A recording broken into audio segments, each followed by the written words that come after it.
Grass root के level पे बहुत असर्टिव नहीं हुई इस चीज से और सबमिसिव बनी रही, तब तो ये रिश्ता बढ़ेगा।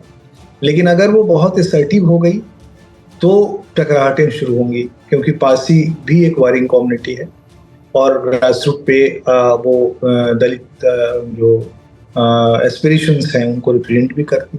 सर, जब हम 2024 के नतीजों पर नज़र डालते हैं तो सबसे पहले नज़र उत्तर प्रदेश के नतीजों पर जाती है, जिसके बारे में ये कहा जा रहा है कि उत्तर प्रदेश की वजह से ही बीजेपी शायद 272 के आंकड़े तक नहीं पहुंची और अपनी मौजूदा 240 की संख्या पे रुक गई।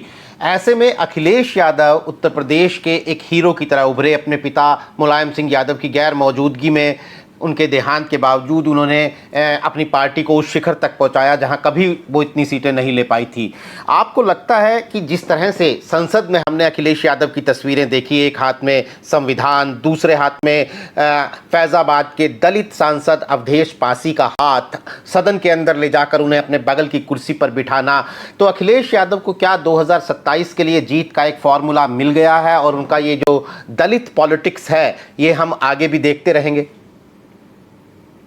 देखिए नीरज जी, जो अगर आप देखिए हिस्ट्री दलित वोटिंग का, तो उस हिस्ट्री में कांग्रेस के डीके के बाद जब बीएसपी का राइज हुआ तो उस समय तो गोलबंदी बीएसपी की तरफ तमाम दलित जातियों की हुई धीरे धीरे।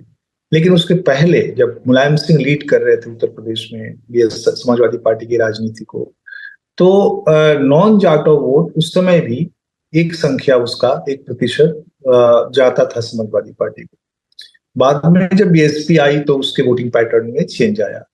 फिर वो इस बार एक तरह से जिस तरह से समाजवादी पार्टी ने अपने सोशल इंजीनियरिंग को डाइवर्सिफाई किया, तो उस और मायावती का जो जो वीक होना मतलब उस तरह से असर्टिव नहीं होना हुआ, उसके कारण जो वोटर्स दलित नॉन जाटो वोटर्स, जो उनका एक हिस्सा जो बीजेपी की तरफ जाता था, वो हिस्सा समाजवादी पार्टी की तरफ चला गया।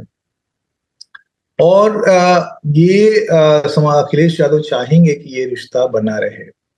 और आपको पता है कि जो उसमें जो सबसे लीडिंग कम्युनिटी है जो उसकी तरफ गई है वो पासी कम्युनिटी है। पासी कम्युनिटी एक वॉरिंग कम्युनिटी मानी जाती है, एक असर्टिव कम्युनिटी है। अब पांच सांसद भी समाजवादी पार्टी के 5 सांसद पासी समुदाय से हैं। हाँ, तो वो चाहेंगे कि ये रिश्ता बना रहे।